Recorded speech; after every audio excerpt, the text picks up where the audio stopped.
niyo ba, kahit maaga akong magkikilos, maggagayak, ako laging late pa rin. Yung jikan ko dapat talagang napakahaba pag ako maggagayak. Dapat maaga pa lang, pagkagising ko pa lang, dapat ako'y naggagayak na. Sino kaya yung ganun?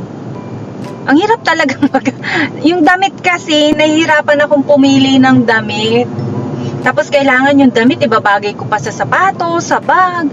Kaya alam nyo ba, napakatagal kong pumilo. Siguro pag ako yung ganto, yung may lakad na mga tomodachi, mga kaibigan ng kasama. Syempre gusto ko yung presentable ako, yung maganda ako, wow.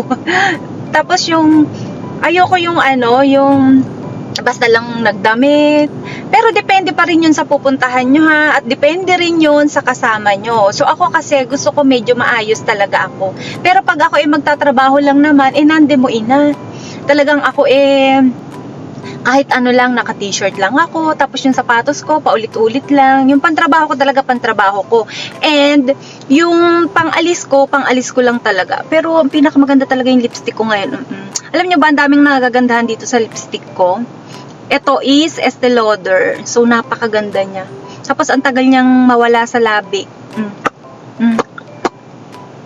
O, diba? So, yun. Kayo rin ba, matagal rin kayong gumayak? Ako kasi napakatagal. Grabe, napakatagal. Ewan ko ba kung bakit. Siyempre, pagpipintura pa lang ng mukha ko, gusto ko maganda ako, lalo na pag sa picture. Wow, kahit sa picture man lang, 'di ba, gumanda tayo. Yung kahit may edad na tayo, wag nating ipahalata na may edad na tayo.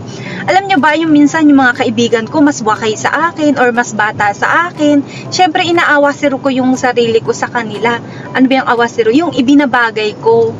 Ano, pagka bagets-bagets yung kasama ko, medyo bagets din ako. Pero pag yung mga oldies, yung mga kasama ko, or yung mga medyo may edad din, na parang 10 taon ng edad sa akin, 20, so yun, yung pananamit ko, ina-adjust ko rin. Kasi alam nyo ba dito sa Japan, ano dito sila maselan, lalo sa pananamit, yung makikita nila na, basta ganun, ayaw nila ng yung, alam nyo ba yung mga Hapon, gusto nila yung pananamit, ibabagay sa edad mo. Pero ako hindi ko pinabagay, no?